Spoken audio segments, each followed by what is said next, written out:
thought we would try today. See how it works, see how it plays. It's the first one you see on your chat sheet. It says, look at the truth that science provides. Children are harmed by pesticides. And then the next one is, look at the fact that Henry hides.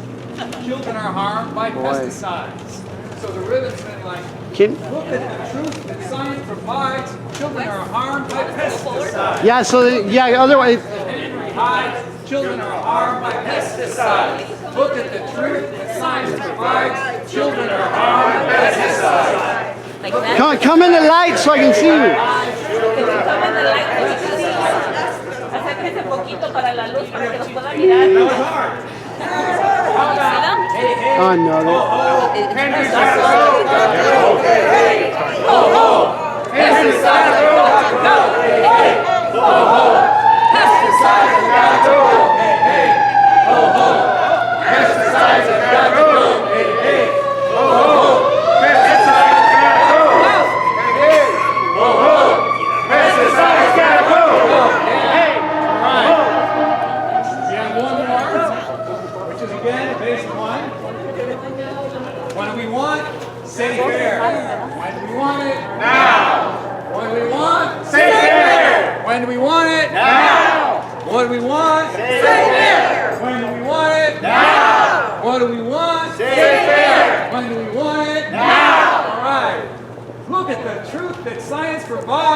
Children are harmed by pesticides. Look at the facts that Henry hides. Children are harmed by pesticides. Thank you very much.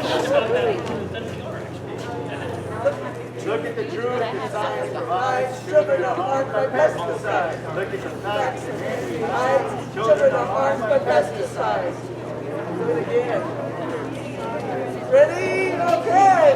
Look at the truth that science provides. Children are harmed by pesticides. Look at the facts that Henry hides. Children are harmed by pesticides.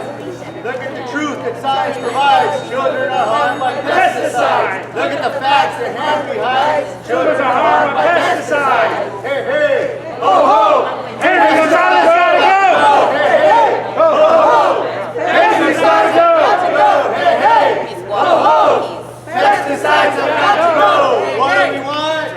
Safe air. When do we want it? Now. What do we want? Safe air. When do we want it? Now. What do we want? Safe air. When do we want it? Now. Hey, hey. Ho, ho. Pesticides have got to go. Hey, hey. Ho, ho. Pesticides have got to go. Hey, hey. Ho, ho. Pesticides have got to go. Look at the truth that science provides. Children are harmed by pesticides. Look at the facts that Henry hides. Children are harmed by pesticides. Look at the truth that science provides. Children are harmed by pesticides. Look at the facts that Henry hides. Children are harmed by pesticides. Hey, hey, ho, ho. Pesticides have got to go. Hey, hey, ho, ho. Pesticides have got to go. Hey, hey, ho, ho. Pesticides have got to go. Hey, hey. Ho, ho! Pesticides have got to go! Pesticides gotta go! Look at the truth that science provides. Children are harmed by pesticides. Look at the fact that Henry hides. Children are harmed by pesticides. Hey, hey! Ho, ho! Henry's gotta go! Yay! Everybody, come on, follow along. Hey, hey! Ho, ho! I love it. Pesticides gotta go! Hey, hey! Ho, ho! Pesticides gotta go! Hey, hey! Ho, ho! Pesticides gotta go! Hey, hey! Ho, ho! Pesticides gotta go! What do we want? Safe air! When do we want it? Now! What do we want? Safe air! When do we want it? Now! Look at the truth that science provides. Children are harmed with pesticides! Look at the fact that Henry hides. Children are harmed with pesticides! Hey, hey! Ho, ho! Henry's gotta go! Hey, hey! Ho, ho! Pesticides gotta go! ¡Vámonos, raza! ¡Ánimo! Where's the energy in the crowd? Yes. We're ready to eliminate some pesticides, right? Okay. So good afternoon, everyone, and welcome.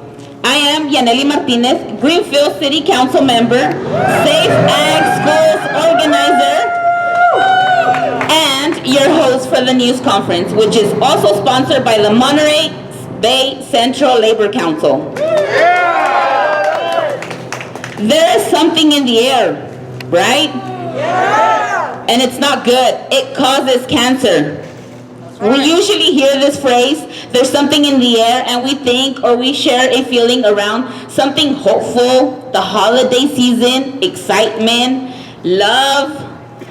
But we chose that phrase purposely today to stick to a more meaning, right? A bigger meaning that's here in Monterey County. Something in the air is not a feeling, but a substance that brings harm to our children. That something in the air is a group of pesticides that cause childhood cancers. That something in the air does not sustain and enrich life with hope and love, but can take life away from our more precious little beings, our children. Today we are honored to have with us many community leaders in the medical, education, farm worker organizing, and political fields to speak about, yes, pesticides, the big elephant in the room. All these pesticides that are linked to childhood cancer. I would like to introduce them shortly, but we want to recognize some groups who won't be in front of the microphone, but that are here with us today.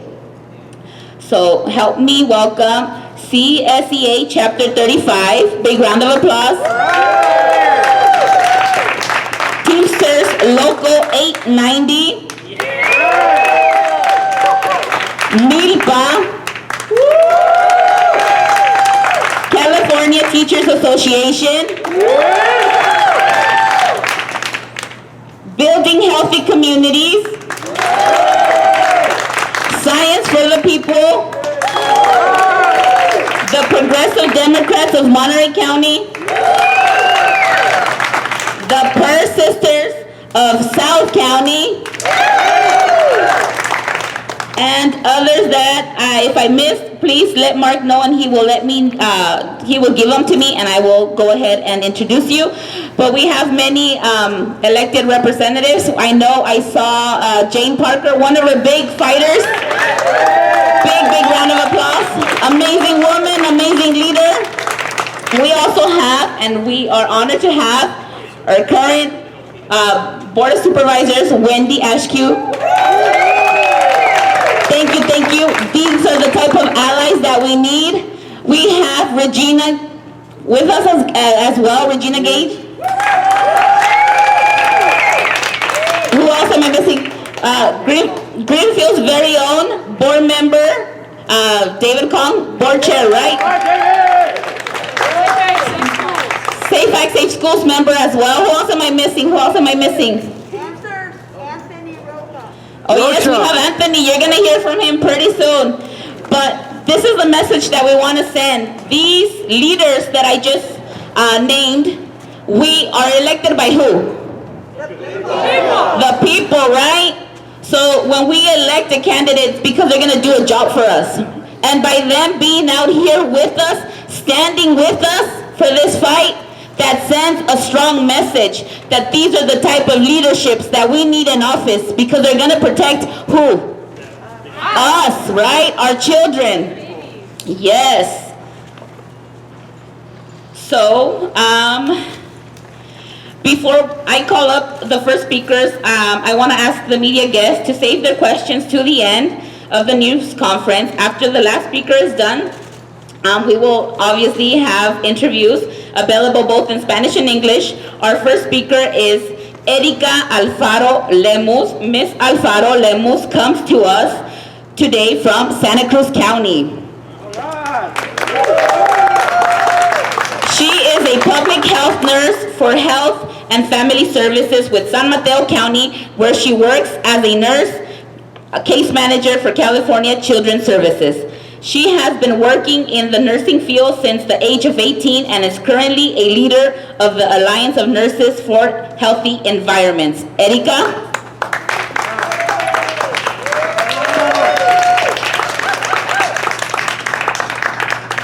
Thank you, Yaneli.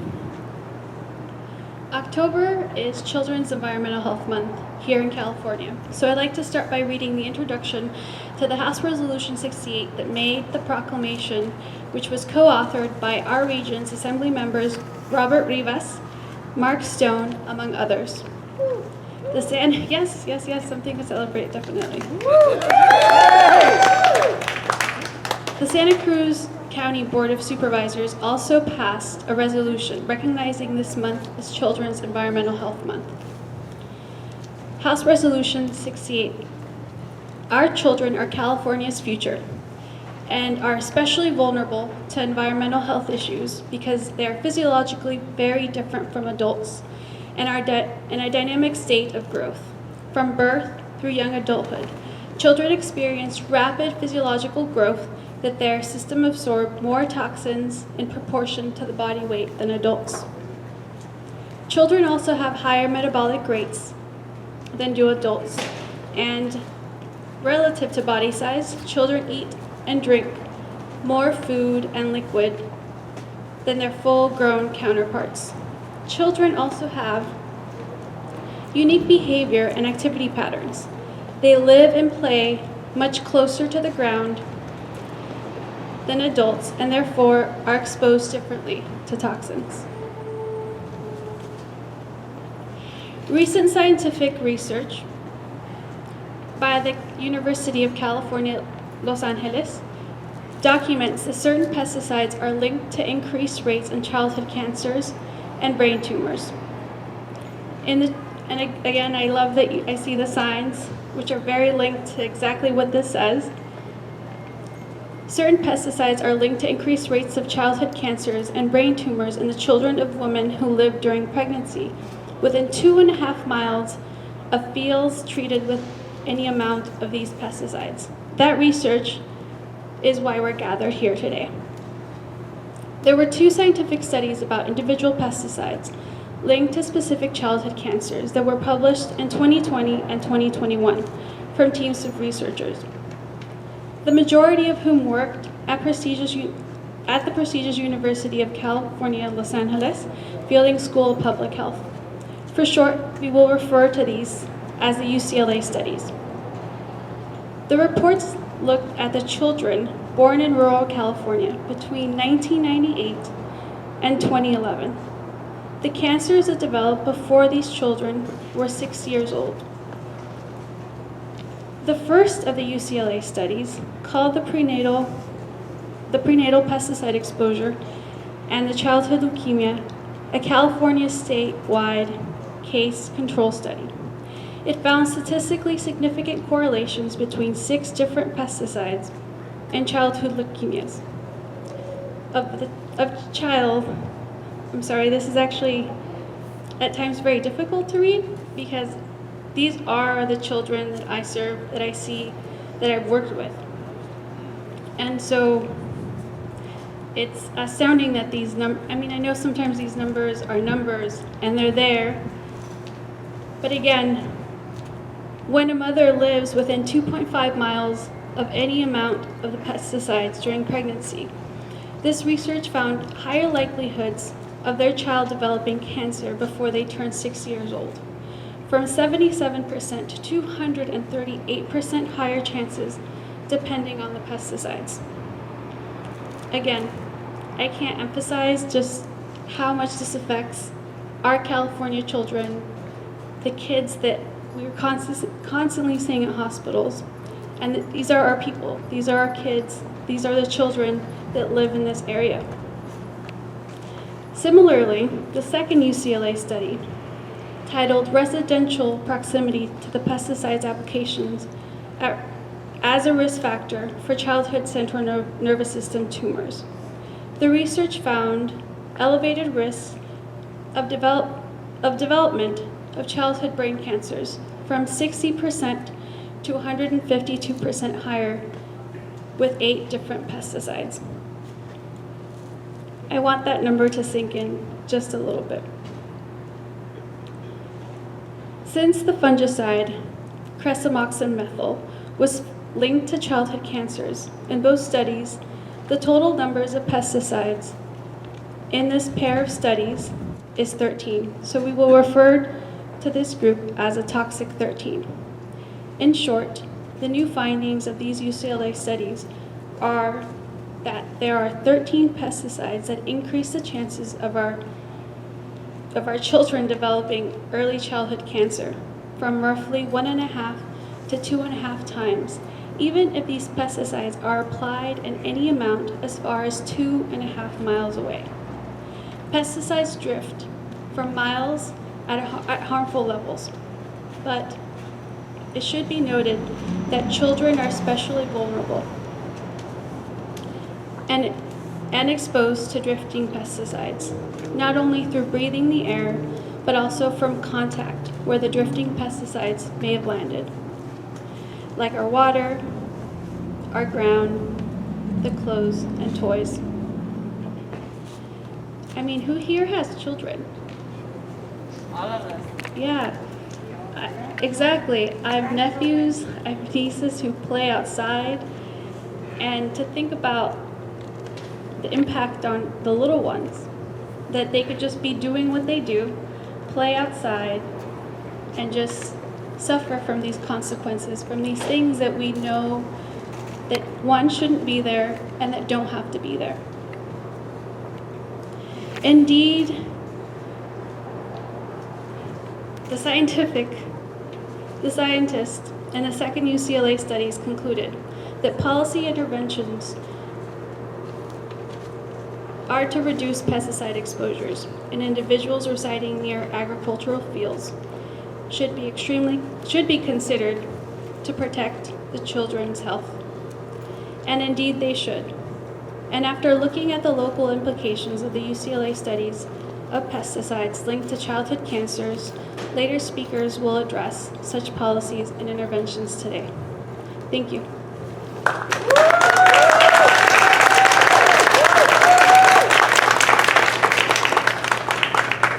Thank you, Erika. Let's give her a big round of applause. Yes. I was standing right across over there, and I could sense, Erika, the frustration, the sadness that you're trying to transmit to all of us present, those that are watching us via Facebook Live, because these are not stories that they're being told to you. You see them. You're in the front line. You get to see our kids. The kids that we promise them a future, but we don't do nothing about it, right? So thank you, Erika. From the bottom of my heart, thank you. Our next speaker is another wonderful nurse, Sandra Martinez. Ms. Martinez is a registered nurse, including an ICU nurse, a California Nurses Association member, and the vice president of the Monterey Bay Central Labor Council, which represents more than 80 regional unions and 37,000 union members and their families. Sandra? Thank you, everyone. Can you hear me? Yes.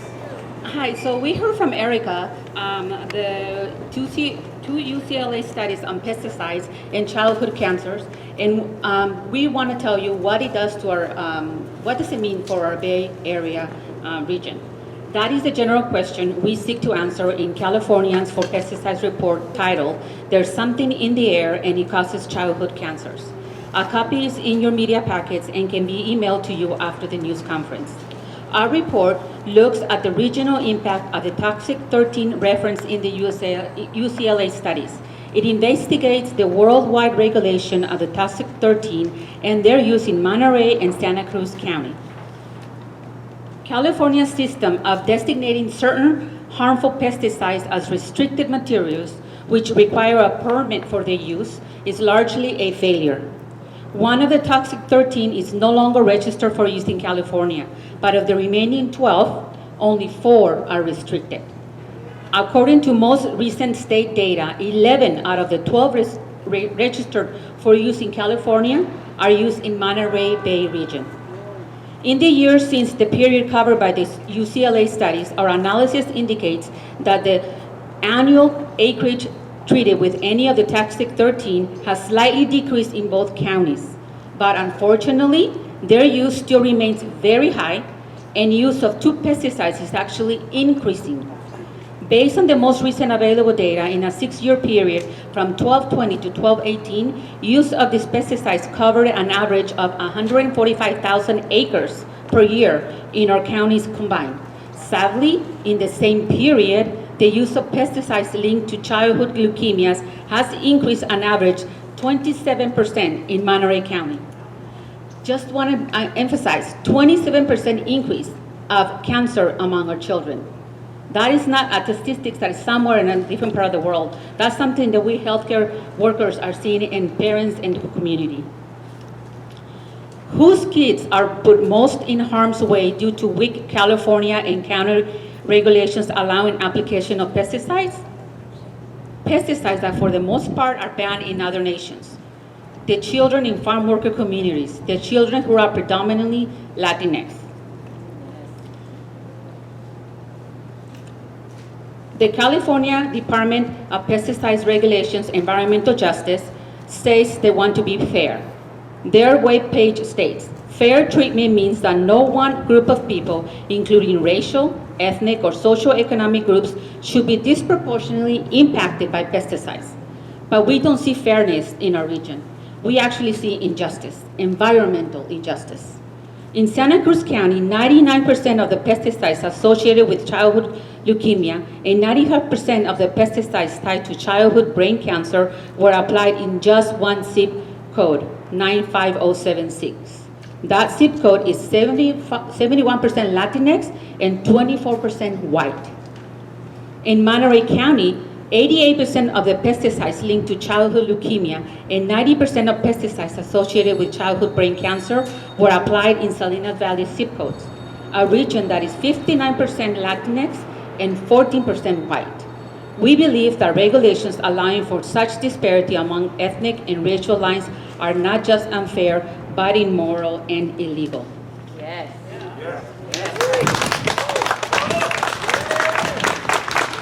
So internationally, how is that pesticides being regulated? The fact is the families in many other countries don't have to worry about the toxic 13 pesticides because most are banned. They are so harmful that 11 of the 13 are banned or not approved in other nations, and 10 of them are banned in at least 28 countries. But they are not banned in California and nowhere in the United States, sadly. We have some work to do. I stand in front of you representing a labor coalition. I believe that workers should not have to risk their family's health in order to have a job.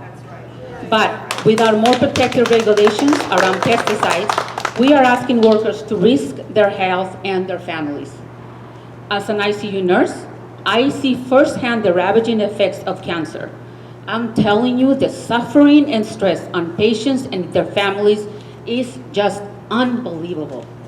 I work with adults, but to think that children and their families may face similar healthcare challenges, and that as a community we have not acted to protect our children is just absolutely wrong, especially when we have scientific evidence supporting what many local people and allies already knew. The time to act is now. We believe that no pesticides causing childhood cancer should be used in California or anywhere else for that matter. Thank you so much.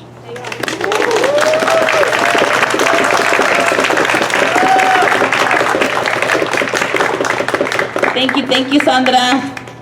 Another passionate speaker. We feel her message, right? Do we feel the message? Yes. Do we need to bend them now? Yes. Yes.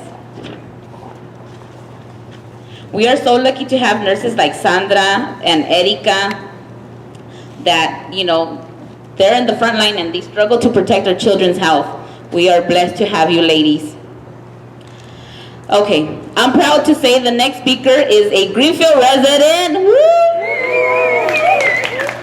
Yes, Greenfield resident. Come on, let's hear it for Greenfield. Heart of the valley. Yes, the heart of the valley. And community leader Efrain Aguilera. Mr. Aguilera has described himself as a Latino born in Michoacan, Mexico, who came to this country legally but without knowing the word of English. He has since become a leader. Okay, see, I'm getting distracted just because he's from Greenfield, from my beautiful heart of the valley.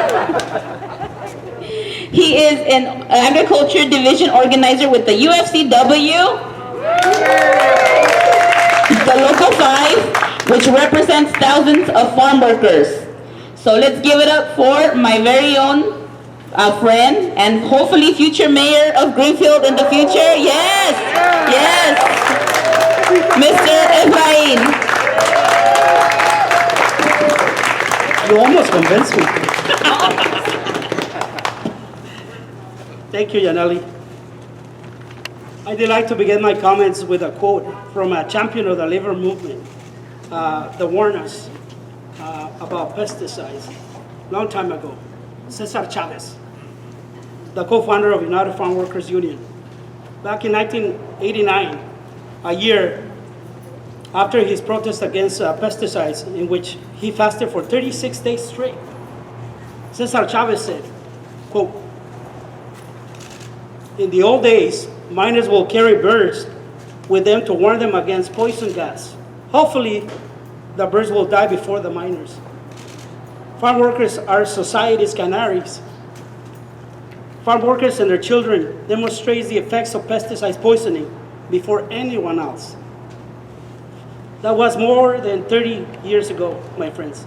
But today's studies about pesticides that causes cancer in kids sadly remind us that not enough has changed. Children in farm workers communities still continue to be society canaries. Y esto es muy triste. Muy triste. Y lo voy a decir en español. Como César Chávez dijo, en aquellos viejos tiempos los mineros llevaban pájaros canarios para advertir contra el gas venenoso. Con suerte, los pájaros se morían antes que los mineros. Los trabajadores agrícolas son los canarios de la sociedad. Y los trabajadores agrícolas y sus hijos demuestran los efectos del envenenamiento de los pesticidas antes que nadie. Eso fue hace más de 30 años. Pero los estudios de hoy sobre los pesticidas que causan cáncer en los niños nos recuerdan tristemente que no ha cambiado mucho en todos estos años. Los niños en las comunidades agrícolas siguen siendo los canarios de la comunidad o de la sociedad. We need to stop this cruel history from repeating itself. It has an ugly pattern. First, the bodies of farm worker children are damaged by pesticide, like Cesar Chavez said back then. Farm workers and their children demonstrate the effects of pesticide poisoning before anyone else. Second, scientists confirmed that yes, in fact, the farm workers were right all along of the cruel pattern. But the worst part of this thing is the last segment of the cruel pattern. Regulations and protections against pesticides take years and even decades to take place. The state and the county ag commissioners have failed to protect our children in the past. Y esto sí me hace enojar. Me hace enojar mucho. Los comisionados de la agricultura del estado y del condado no han podido proteger a nuestros niños en el pasado y siguen fallando en protegerlos hasta el día de hoy. Parece que ellos escuchan más a los que tienen más dinero, a los rancheros. Friends, it took 10 years after Rachel Carson's Silent Spring warned us about the horrible dangers of DDT for the state to ban it. 10 years after 2005 International Monterey Protocol banned methyl bromide. More than 2.4 million pounds of this pesticide was still being used in California because the strawberry grower says we got emergency exemptions. It took 20 years after the brain and lung harming chlorpyrifos was spaced out for residential use for the pesticide to be banned in the fields. We must break this cruel pattern, neglect of the DPR and the Ag commissioners, and demand that they protect our children now. Yes. Are you listening? Henry Gonzalez. It begins with stopping pesticide secrecy and ends with stopping the use of all pesticides that harms our children. But for that, we have another speaker that will talk about that with details. Thank you.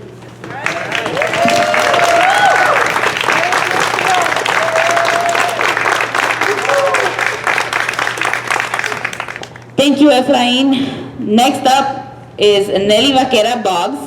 Ms. Vaquera Boggs is a teacher and president of a Mighty's Teacher Union, the Pajaro Valley Federation of Teachers, Local 1936. Not only has she expertly guided her members through the worst time in history for teachers, and I don't think anybody would accuse me of exaggerating about that, but she has been a longtime activist in the regional pesticide reform movement with the Watsonville branch of Safe Ag, Safe Schools. Nelly. Thank you, gracias. Our school district, Pajaro Unified, sits in a 95076 zip code that Sandra pointed out as having more than 95% of all the childhood cancer-causing pesticides applied in the Santa Cruz County zip code. Basically, all the childhood cancer-causing pesticides in the region are applied in my school district. I've listened to heartbreaking story after heartbreaking story over the years from teachers at PVUSD about their elementary students who have suffered and even died from cancer. And these teachers have long suspected that exposure to pesticides is the reason. Now, these UCLA studies indicate that the teachers could be right. As a teacher, a union leader, and as a parent, I find it completely unacceptable that our system is failing to do something as basic as keeping our students safe.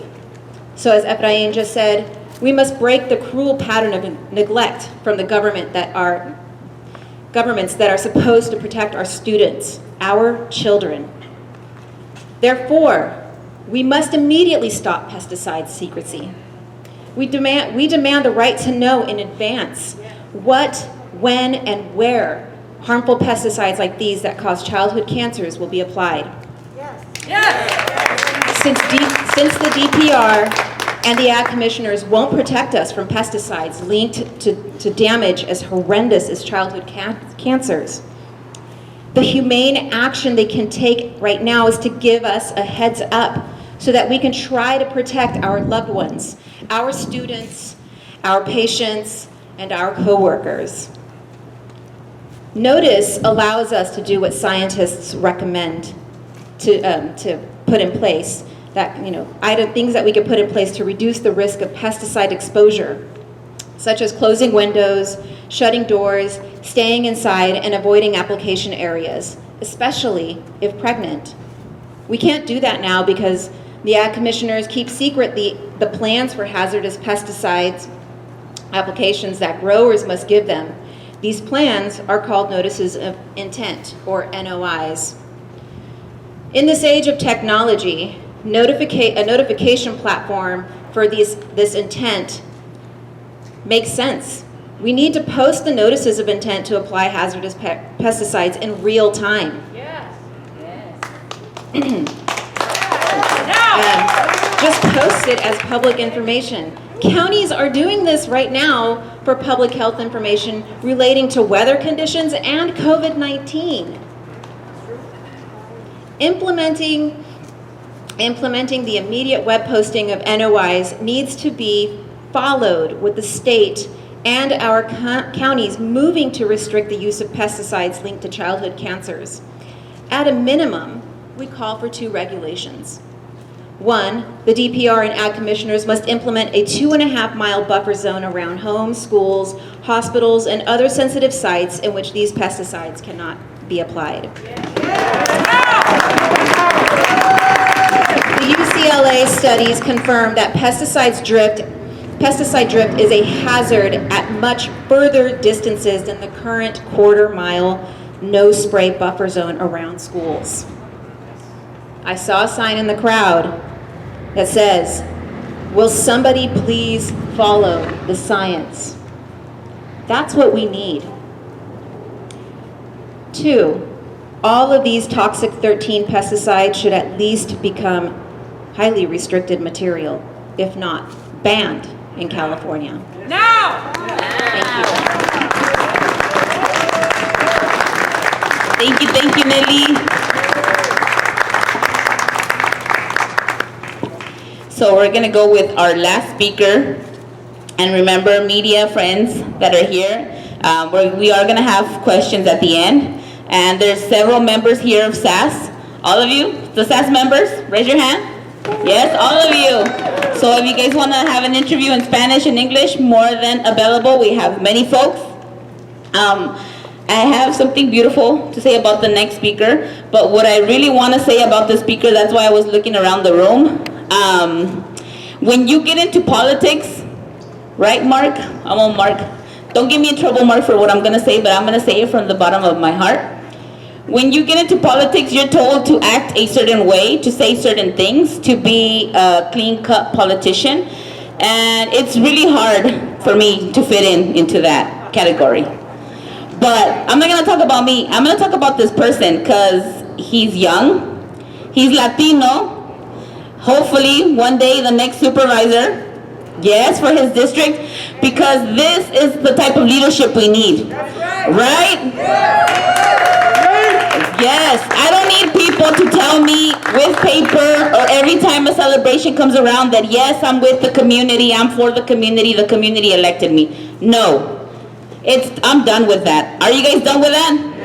Yes, we need to vote for people that are actually gonna be here present, that are not gonna fear any retaliation, that they're here for the right reasons because at night they wanna sleep knowing that nobody died under their watch, that they were able to speak up for their children, for the children of color of their community. Not only their community, and this is why I feel strong about this next speaker, because he's speaking up for my community, for Greenfield, that is so close to him, and for the rest of Monterey County. So, our last speaker today is Salinas Council Member Anthony Rocha. Yes! Councilmember Rocha is a native of the Salinas Valley. He began his public service as a youth commissioner for the city of Salinas, later as a Salinas City Library and Community Services Commissioner, Monterey County Health Commissioner, Measure X Citizens Oversight Committee Vice Chair, and as you know, he was also elected to the school board of the Salinas Union High School District, where he authored a successful district ban of all toxic pesticides on school grounds. Council member, it's an honor to have you here. Thank you. It's actually an honor to be here, quite frankly. As I look around into the audience of people that are here, I see giants in our community. I see people who've been doing this work before I was on the school board, before I was an appointed commissioner. And it brings me great joy to see the coalition we're building. At the same time, there's a moment where I reflect and I ask myself, why do we still have to be having these fights in 2021? Right, exactly. In 2021, we're talking about toxic pesticides that were banned in other countries that we still use here in our own county. And the one thing that Salinas is known for is being the salad bowl of the world. Well, what does that really mean, and what does that mean for whom? Because we have a $9 billion economy, but we seem to forget who fuels that $9 billion economy. Right. And all throughout this pandemic, we've heard two major themes. One is prioritize public health, and the second is prioritize the health and safety of our essential workers. Yes. Both of those go hand in hand with the discussion on pesticide reform. Yes. Because the science is crystal clear. we shouldn't even be using these pesticides. We're asking for a restriction, but we shouldn't even be using them in the first place. So I'm here with all these amazing people because I'm scared for my community. And I'm scared because we know that these are cancer-causing chemicals that we're spraying near schools, near homes, and where people go to work. In my district, it's personal for me because I have a school, McKinnon Elementary School, in District 6, right in the middle of fields. There's no 2-mile buffer zone, and children go there every single day. So we're here with some very, I think, reasonable demands that are long overdue, and that's to increase the public notification. It's to end indefinite delays in pesticide review, requiring emergency review of pesticides banned in other nations, ending the abuse of our emergency exemptions, and ending state preemption of local pesticide laws. Because local control matters when we're telling you we don't want those pesticides sprayed here anymore. Thank you all for being here. La lucha sigue.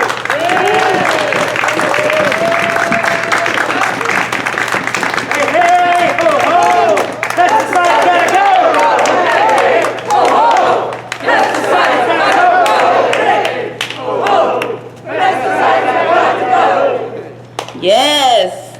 Thank you, Anthony, and thank you all for your attention today. Now we can take questions from the media first and then guests, if you guys have any. But I really want to thank all of the real warriors, heroes, all of you back here. Let's give all of you guys a big round of applause.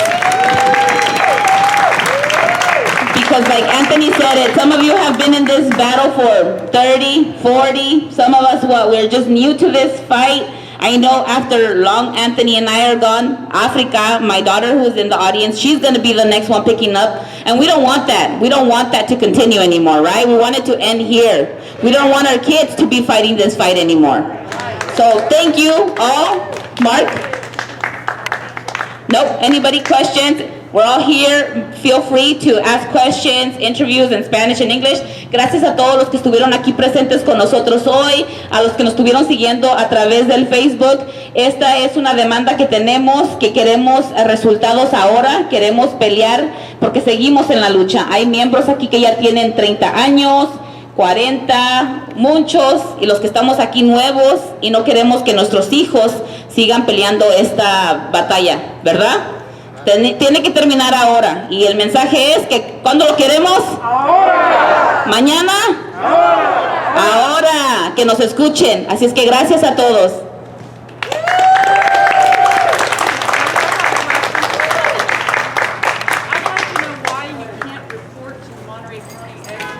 I'd like to know why they allow spraying on Saturday and Sunday. In fact, those are the most frequent days.